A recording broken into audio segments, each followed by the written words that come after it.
Ginamit ni Ming ang kanyang earthly vision technique at pinagmasdan ang pagdurusa ng mga tao at ang kanyang puso ay puno ng paghihirap at galit niyang sinabi kung nasaan ang Five Elements Emperor bilang pinuno ng kontinente.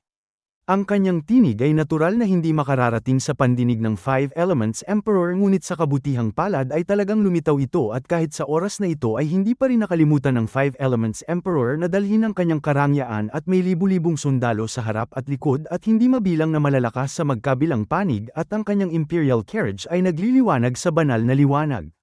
Ang devouring parasite ay nakalunok na ng 3 lungsod at halos 500 milyong tao at nasasarapan pa ito sa pagkain nang biglang may lumapit at umungal ito at handa ng sumugod. Sa sandaling ito ay isang anino ang lumitaw at naglabas ng malakas na kapangyarihan at ito mismo ang divine embryo incarnation ng Five Elements Emperor na may lakas ng Ninth Realm longevity.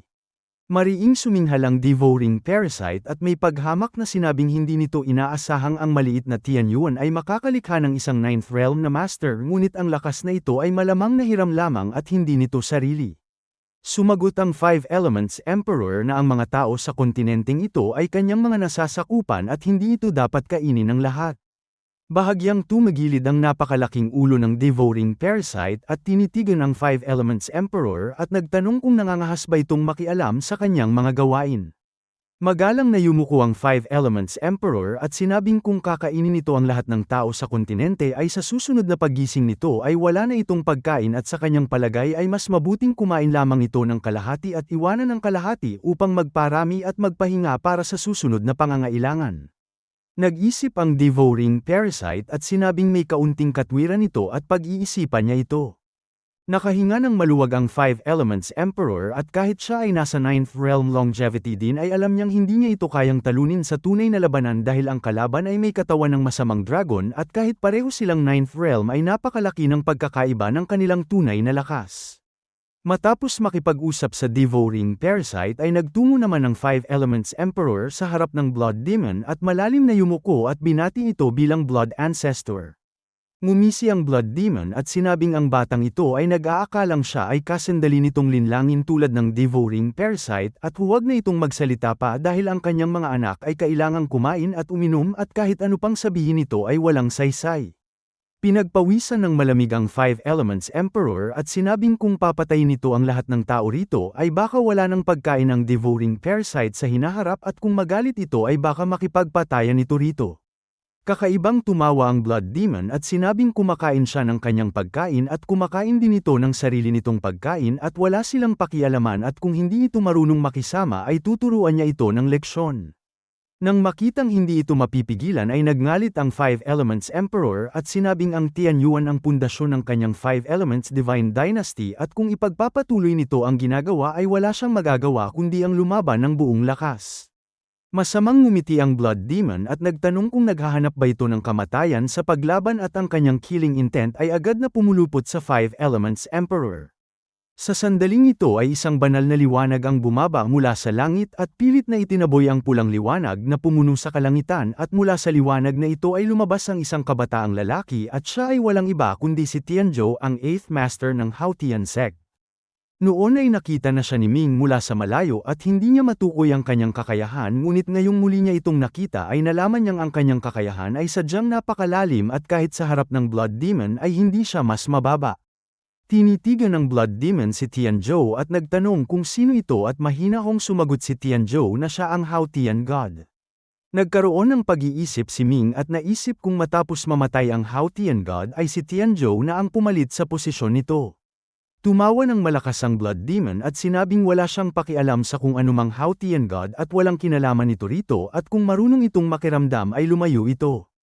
Malamig na tumawa si Tianzhou at sinabing may sangay ang Haotian Sect sa Tianyuan at ang ginagawa nito ay paghamak sa kanilang sekta. Pagkasabi nito ay may ilan pang banal na liwanag ang bumaba mula sa langit at nagpakita ng 9 na longevity realm na master at 3 sa kanila ay nasa 9th realm at ang iba ay nasa 8th realm at tila sila ay nakapalibot kay Tianzhou at bumuo ng isang killing formation na nakatutok sa Blood Demon. Walang takot ang Blood Demon at kakaibang tumawa at sinabing naghahanap ba ito ng kamatayan at nag-aakala bang sa dami ng tao ay kaya na nitong magmayabang sa kanyang harapan. Sumagot si Tianzhou na kumalma ito at hanggat hindi nito pinapakialaman ang mga miyembro ng Haotian sect ay maaari nitong patayin ng iba at hindi na ito makikialam. Nang marinig ito ay bahagyang gumaan ang mukha ng Blood Demon at sinabing ayos lamang na pumatay ng mas kakaunti at inutusan ang mga miyembro ng Haotian sect na magsuot ng pulang damit at isulat ang pangalan ng Haotian sa kanilang dibdib at sa gayon ay hindi niya sila papatayin.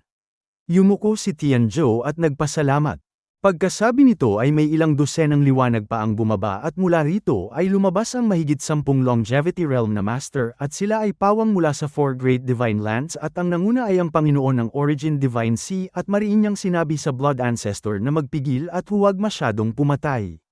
Nainis ang Blood Demon sa sunod-sunod na pagdating ng mga taong ito at mariin niyang ikinaway ang kanyang manggas at sumigaw na lumayas sila.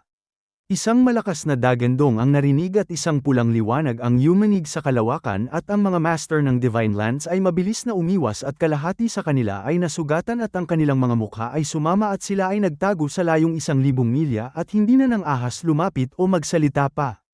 Isang grupo ng mga nilalang na may mukhang isda at puno ng matatalas na ngipin ang nagpakawala ng nakatatakot na halakhak at lumabas mula sa Blood River at nagsimulang pumatay sa isang nayon at ang kanilang paraan ng pagpatay ay sadyang napakalupit at ibinubuka lamang nila ang kanilang malaking bibig at nilulunon ang tao ng buo at ang kanilang mga ngipin ay pumipilis at nagkakalat ang dugo at laman at lalo na ang mga bata ay isang subaw lamang at napakadali nilang kainin. Nang malapit ng mapatay ang buong nayon ay isang sinag ng espada ang bumaba na parang bahaghari at sa isang iglap ay ilang dosenang ulo ang gamulong sa lupa at lahat sila ay napatay. Ang liwanag ng espada ay huminto at isang kabataang may malamig na ekspresyon ang lumitaw at siya ay walang iba kundi si Ming. Ang kalahati ng mga tao sa nayon ay patay na at nang makita nila ang tagapagligtas na bumaba mula sa langit ay napalitan ng kagalakan ang kanilang kalungkutan at sunod-sunod silang lumapit upang magbigay galang. Sumigaw si Ming at inutusan silang lahat na umuwi at huwag nang lumabas at sumang-ayon ang mga tao at takot na bumalik sa kani-kanilang tahanan at isinara ng mahigpit ang mga pinto at hindi na ng ahas lumabas. Matapos patayin ng grupong ito ay naningkit ang mga mata ni Ming at tinitigan ng isang Blood River sa di kalayuan at parami ang mga halimaw na lumalabas mula rito upang pumatay ng mas marami pang inosenteng tao. Bumuntong hininga siya at sinabing napakaraming malalakas sa mundo ngunit wala ni isa ang may lakas ng loob na harangin ang mga halimaw na ito at ito ay sadyang nakalulungkot at pagkasabi nito ay tumalon siya at sumakay sa 9-star na barkong True Marshal na nasa ere. Sa loob ng barko ay naroon sina Ma Xianchao, Tian Hushen, Mei Ru at ang mga alagad ng Heavenly Dao Sect at pinagmamasdan nila ang malungkot na tanawin sa ibaba at ang bawat isa ay puno ng galit at kalungkutan. Mariing sinabi ni Ming na noong binili niya ang barkong ito ay sumumpa siyang balang araw ay papatayin niya ang devouring parasite at ngayong lumitaw na rin ang Blood Demon ay nagtanong kung may lakas sila ng loob na samahan siyang patayin ang masamang dragon at ang Blood Demon at malakas na sumagot ang lahat na mayroon sila. Sinabi ni Ming na mabuti at sa araw na ito ay ipapakita nila sa mga duwag kung ano ang tunay na bayani at kung ano ang tunay na pananagutan at pagkasabi nito ay umalis na sila. Ang 9-star na barko ay mabilis na nagtungo sa devouring parasite at sa sandaling ito ay nakakain na ito ng ilang 10 bilyong tao at lalo pang lumalaki ang kanyang gana at papalapit na ito sa isang malaking lungsod na may daan-daang milyong tao at halos lahat ng tao sa Tianyuan ay nakita ang eksenang ito, isang masamang dragon na may habang ilang libong milya ang malamig na lumilipad patungo sa isang malaking lungsod. Ang mga tao sa lungsod ay nawalan na ng pag-asa at sila ay umiiyak at nagmamakaawa ngunit ang langit ay hindi sumasagot at ang lupa ay walang tinig at hindi sila kayang protektahan ng 5 Elements Emperor at hindi rin sila kayang protektahan ng Haotian Sect at ang 4 Great Divine Lands ay hindi rin ang ahas na humarap at ang mga tao ay parang patay na ang mga puso at marami ang sumusumpa sa Emperor sa Divine Lands at sa Haotian Sect at ang matinding galit ay kumalat sa lahat ng direksyon na kahit ang mga malalakas ay nakaramdam nito. Bumuntong hininga ang Panginoon ng Origin Divine Sea at sinabing matapos ang pangyayaring ito ay bababa ng husto ang kanilang reputasyon. Ang 5 Elements Emperor ay sumama rin ng mukha at siya ay sumusunod sa Divine Path at orihinal na sumisipsip ng maraming puwersa ng pananampalataya ngunit ngayon ay hindi lamang mabilis na nawawala ang puwersang ito kundi maraming puwersa ng sumpa ang dumadagdag sa kanya at labis siyang hindi mapalagay. Ang devouring parasite ay kontentong dumighay at umungal habang lumilipad sa itaas ng lungsod at handa na sanang kumain ng masarap nang biglang isang makapal na sinag ng bituin na parang bulubundukin ang bumuhos sa kanyang katawan at nagulat ito at pagkatapos ay nakaramdam ng matinding sakit at nagpakawala ng isang malungkot na ingay. Galit na galit ito at nagtanong kung sino ang nang-ahas umatake sa kanya at sinabing lalamunin niya ito at ang kanyang mga mata ay tumingin sa malayo.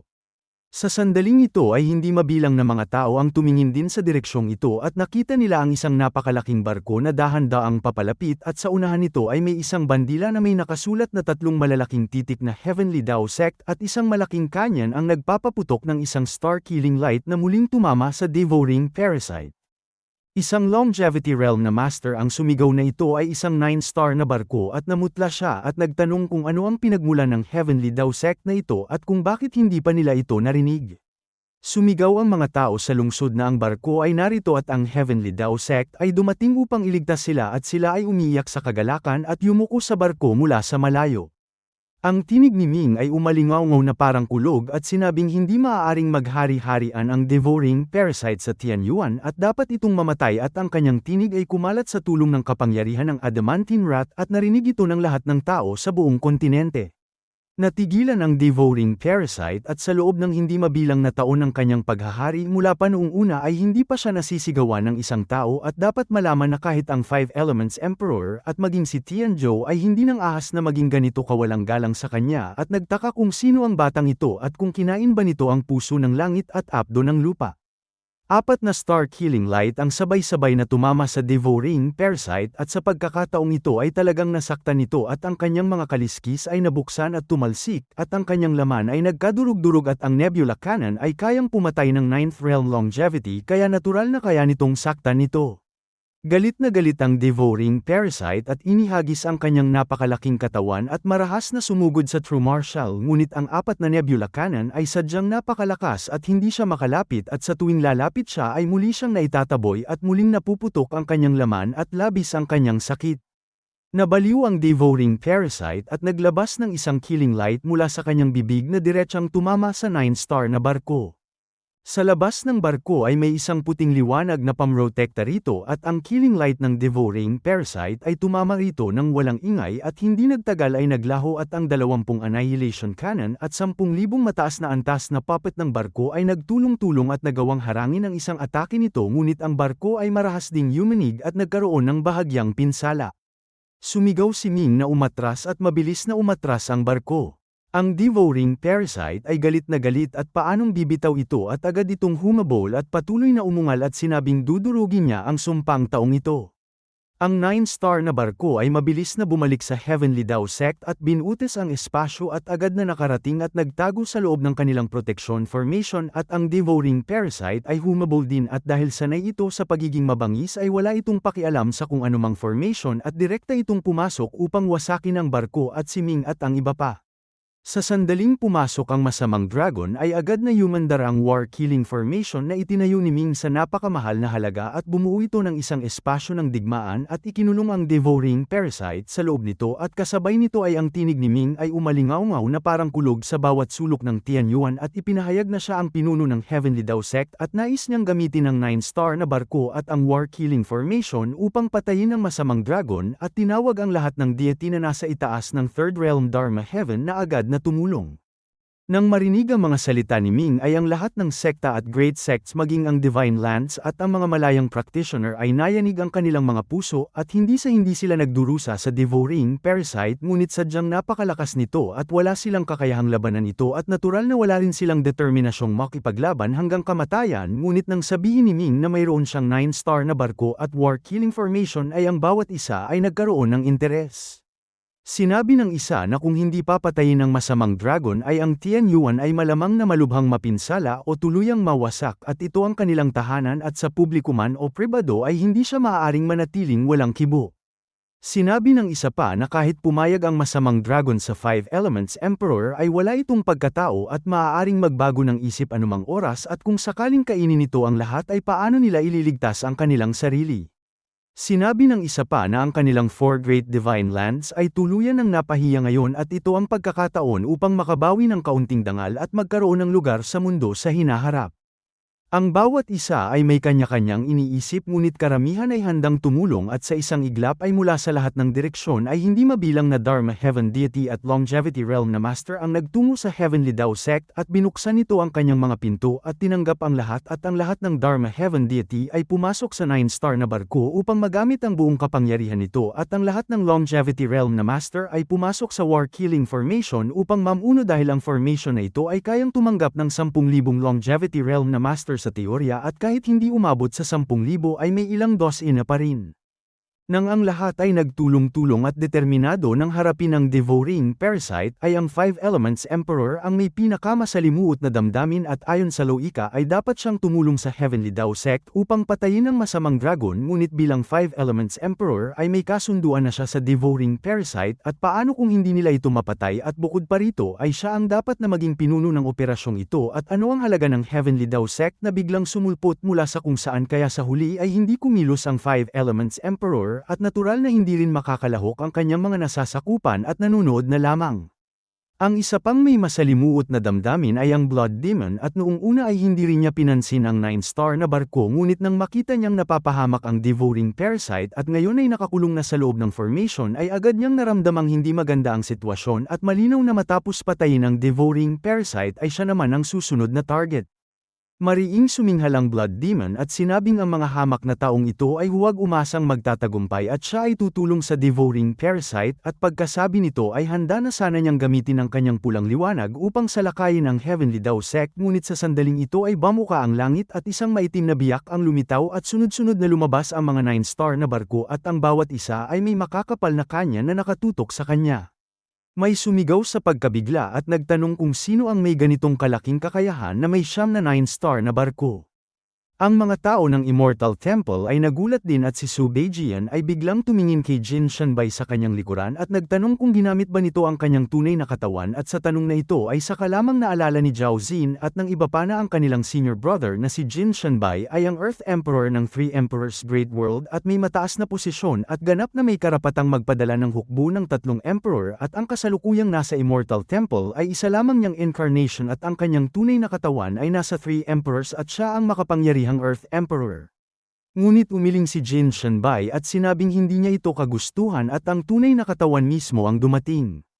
Ang totoo ay sinanay ng Earth Emperor ang isang kakaibang teknik na tinatawag na One Breath 3 Purity at sa isang pag-iisip lamang ay kaya niyang lumikha ng 3 incarnation na ganap na hiwalay sa kanyang tunay na katawan at malayang umuunlad at sa hinaharap kung may mangyaring masama sa tunay na katawan ay maaari silang pumalit at maging bagong tunay na katawan kaya kung ano ang ginagawa ng tunay na katawan ay hindi alam ni Jin Shanbai at wala siyang karapatang makialam at sa ibang salita ay siya at ang Earth Emperor ay ang Earth Emperor at sila ay may ugnayang tagasunod at pinuno.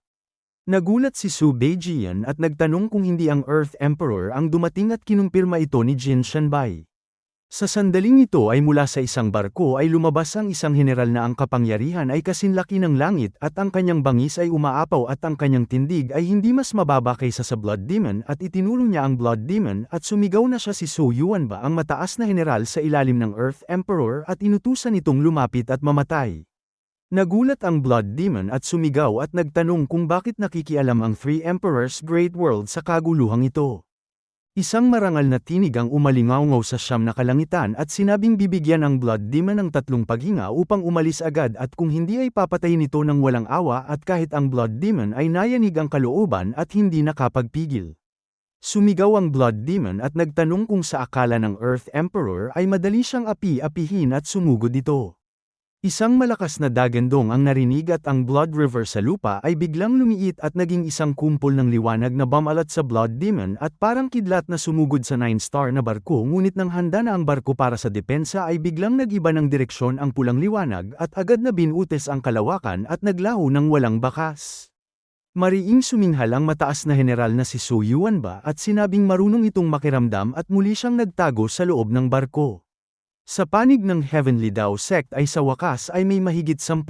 Dharma Heaven Deity ang pumasok sa 9-star na barko at mahigit 60 Longevity Realm na Master ang pumasok sa War Killing Formation at sa loob ng espasyo ng digmaan ay patuloy na binobomba ng Annihilation Cannon at Nebula Cannon ang Devouring Parasite at sa tulong ng Killing Formation ay natadtad na ito at nabuksan ang balat at lumabas ang laman at sa ilang lugar ay nakalitaw na ang mga buto. Patuloy itong umungal at nagwawala at buong lakas na sumasalpok ngunit hindi nito magawang basagin ang war-killing formation ngunit ang pagpatay sa devouring parasite ay sadyang napakahirap din at kung madali lamang itong mamatay ay matagal na sana itong pinatay ng mga malalakas at hindi na sana umabot sa araw na ito at ang mga kanyan ay patuloy na dumadagundong at ang 330 bilyong longevity coins ni Ming ay halos maubos na at wala pang 700 bilyon ang natitira at kapag naubos na ito ay hindi na makakapagpaputok ang 9-star na barko at titigil na rin ang war-killing formation. Si Ming ay labis na nabahala at mabilis na nag-isip ng paraan. Sa sandaling ito ay ang God-devouring cat na natutulog sa loob ng bag na balat ng hayop ay humikab at tamad na inilabas ang kanyang ulo at mula nang masugatan ito ng braso ni Xingtian ay patuloy itong natutulog at ngayon lamang nagising. Nang makita nito ang duguan na devouring parasite ay biglang nanlaki ang kanyang mga mata at dinilaan nito ang kanyang mga labi at ang kanyang bibig ay tila may ngiti at hindi nagkamali si Ming sa kanyang nakita at ito ay talagang isang ngiti at sa sumunod na sandali ay marahang ikinaway ng God-devouring cat ang kanyang paa at naramdaman ni Ming na ang undying divine tree sa kanyang kamalayan ay biglang muling kumilos at ito ay naging isang puting liwanag at pumunta sa paa ng pusa at naging isang buto. Sumigaw si Ming at nagtanong kung ano ang ginagawa ni Xiaohua ngunit hindi siya pinansin ng pusa at nag-ingay at naging isang kidlat at lumabas ng barko at sumugod sa devouring parasite. Si Xiaohua ay kasinlaki lamang ng isang ordinaryong alagang pusa, isang maliit na bagay at hindi man lamang ito napansin ng devouring parasite dahil paano mapapansin ng isang elepante ang isang langgam sa lupa kaya madaling nakalapit si Xiaohua at bumaba sa kanyang likod sa lugar kung saan tinamaan ng nebula cannon at natanggal ang malaking bahagi ng kaliskis at nakalitaw ang mapuputing buto at ang luntiang litid ng dragon at ang maitim na asul na laman at idiniin ni Xiaohua ang kanyang paa at itinanim ang buto ng undying divine tree. Sa isang iglap ay tumubo ang isang maliit na puno at ang mga ugat nito ay mabilis na kumalat at sumunod sa mga kalamnan at ugat ng devouring parasite at nag-ugat sa lahat ng dako at ang devouring parasite ay napasigaw sa sakit at ang kanyang napakalaking katawan ay pumilipit at nagpumiglas at sa oras na ito ay nakatalo na si Xiaohua at lumulutang sa ere at malamig na pinagmamasdan ang devouring parasite. Ang maliit na puno ay buong kabaliwan na sumipsip ng espiritu enerhiya at diwa ng devouring parasite at mabilis na lumaki at hindi nagtagal ay naging isang napakalaking puno na may kakaibang bigat at hindi na nakayanan ng devouring parasite at ito ay pinatag ng undying divine tree sa lupa at unti-unting nawala ng kinang ang kanyang mga kaliskis at ang kanyang mga mata ay nagsimulang matuyo at ang kanyang mga buhok ay lamambat na parang tuyong damo. Ang lahat ay nagulat sa kanilang nakita at halos hindi makapaniwala sa kanilang mga mata at nagtanong kung anong puno ito at kung paano nito nagawang pigilan ang devouring parasite sa isang iglap at sinabi ng iba na tila sinisipsip nito ang lakas ng devouring parasite at ito ay isang halimbawa ng isang bagay na tumatalo sa kapwa nito at nagtanong ang iba kung hindi ba mamamatay ang devouring parasite at kung maaari ba itong makabawi at sumagot ang isa na talagang imposible at nakita nila na sa tuwing gagamit ng lakas ang devouring parasite ay sinisipsip ito ng puno kaya ito ay permanenteng masusupil dito. Tuwang-tuwa si Ming at alam niya ang pinagmula ng undying divine tree at hindi niya inaasahang may ganito pala itong gamit.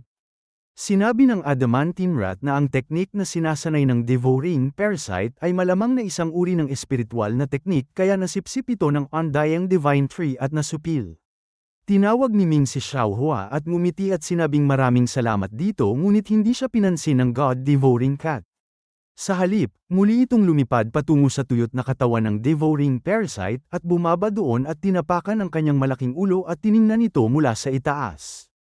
Ang devouring parasite ay hindi na makagawa ng anumang tunog ngunit ang lahat ay nakaramdam ng takot na nagmumula sa kanya at naisip nila na ang devouring parasite ay natatakot at nagtaka kung ano ang kinatatakutan nito.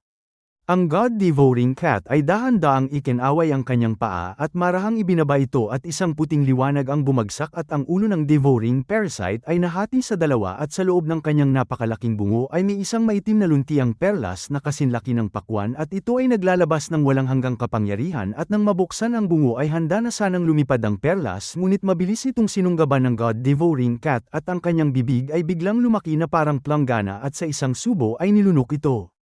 Narinig ng lahat ang tunog ng paglunok ni Xiaohua at lahat ay nagulat at nanlaki ang mga mata at naisip na ang devouring parasite ay namatay na lamang ng ganoon at ang kanyang monster core ay nilunok at sa loob ng core na ito ay naroon ang kanyang divine infant.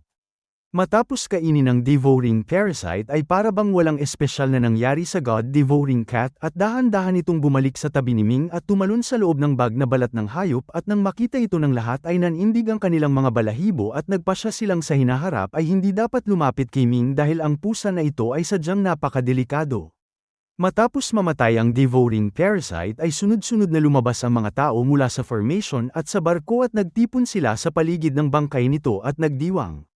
Bumaba si Ming mula sa battleship na may bagong hitsura at isang 6th realm longevity na master mula sa hindi malamang puwersa ang biglang yumuko ng malalim kay Ming at binati ito bilang pinuno ng Heavenly Dao at pagkatapos ay ang lahat ay yumuko kay Ming at anuman ang sabihin ay kung wala si Ming ngayon ay tiyak na hindi mapapatay ang devouring parasite at ang Tianyuan ay malamang na mapahamak kaya ang bawat isa ay puno ng pasasalamat.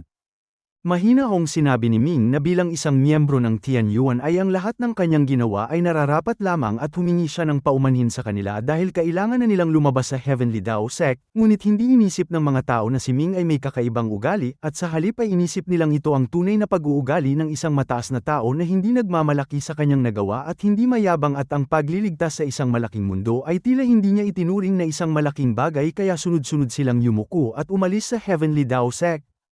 Nang ang lahat ay umalis na ay bumalik si Ming sa kanyang tunay na anyo at ang mga pinto ng Heavenly Dao sect ay malakas na nagsara at ang mga mandirigmang lumahok sa labanang ito ay may masalimuot na ekspresyon habang malalim na tiningnan ang Heavenly Dao sect at pagkatapos ay sunod-sunod na umalis.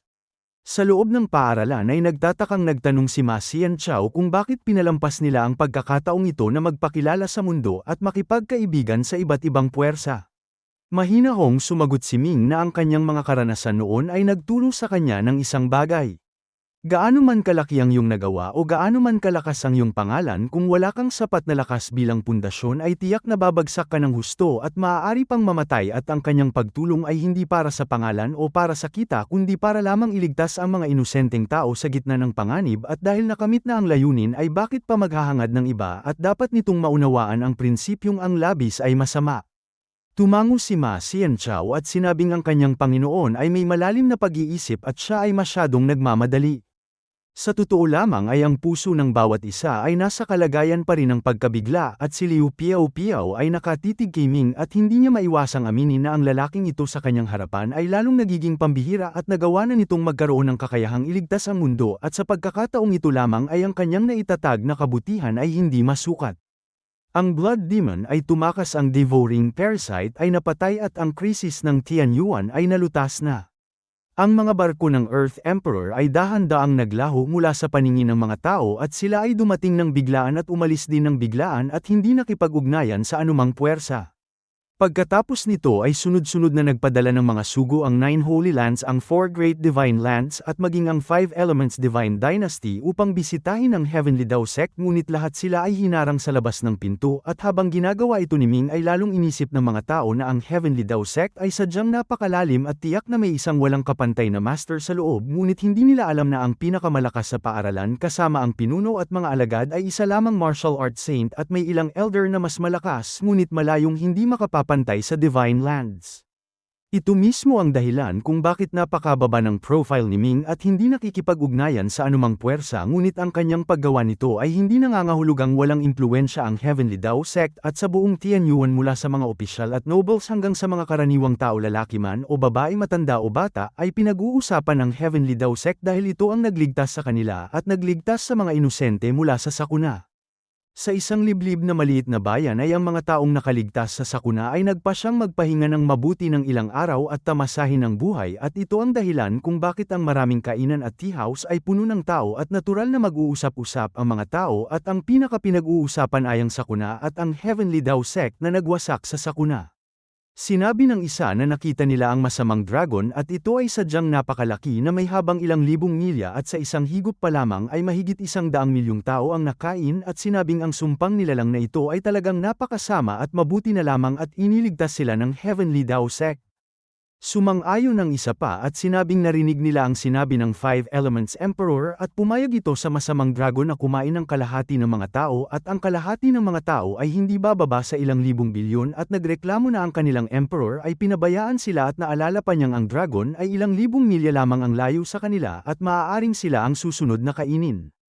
Sinabi ng isa na ang mga puwersang dati ay mataas at makapangyarihan ay tunay na bumigo sa kanila at ang tinatawag na Divine Lands at Divine Dynasty ay mga duwag at makasarili at walang pusong nilalang at kung hindi lumitaw ang Heavenly Dao Sect ay hindi sila mangangahas kumilos at kung wala ang barko ng Heavenly Dao Sect ay hindi nila mapapatay ang masamang dragon at malamang na ang mga barkong nagpatakot sa Blood Demon ay mga tulong din na ipinadala ng Heavenly Dao Sect at dahil pareho silang mga barko ay tiyak na magkakasama sila. Ang mga simpleng tao ay walang masyadong alam at inosenteng inisip na ang lahat ng barko ay pag-aari ni Ming. Nagtanong ang isa kung bakit hindi pa nila narinig ang Heavenly Dao Sect noon at kung saan ito matatagpuan at sinabing ang kanyang anak ay may magandang talento at umaasa siyang makapasok ito sa paaralan upang magsanay ngunit pinagtawanan siya ng iba at sinabing siya ay nababaliw at ang Heavenly Dao Sect ay hindi basta-basta mapapasukan ng kahit sino at dapat na niyang kalimutan ang ideyang ito. Sinabi ng isa na kahit hindi siya makakapasok sa Heavenly Dao Sect sa buong buhay niya ay hindi niya malilimutan ang kabutihan nito at nagtayo na siya ng isang altar sa kanyang bakuran at tuwing umaga pagkagising ay naglilinis siya ng kanyang mga kamay at puso at buong pananampalatayang yumuyuko rito. Sumang-ayon ng isa pa at sinabing ganoon din ang kanyang ginagawa at noong nakaraan ay nagdasal sila sa maraming Diyos ngunit nang talagang nangangailangan sila ay hindi sumagot ang langit at hindi tumugon ang lupa at sila ay labis na nasaktan at nawalan ng pag-asa at ang kabutihan ng Heavenly Dao Sect ay hindi nila dapat kalimutan. Sa ika-4 na araw matapos ang labanan sa dragon ay biglang naramdaman ni Ming na may kakaiba sa Heavenly Dao Sect at bahagya niyang naramdaman na may walang hanggang puwersa ng pag-iisip ang pumapalibot dito ngunit hindi ito makakapit at ang mga pasasalamat ng mga tao ay naging pasanin para kay Ming at labis siyang nabalisa at hindi makapagsanay ng maayos at ganoon din ang kanyang mga alagad. Sinabi ng Adamantine Rat na dapat nilang tanggapin ang pananampalatayang ito kung hindi ay magkakaroon ng malaking problema at nainis si Ming at sinabing hindi naman siya isang deity kaya paano niya ito sisipsipin.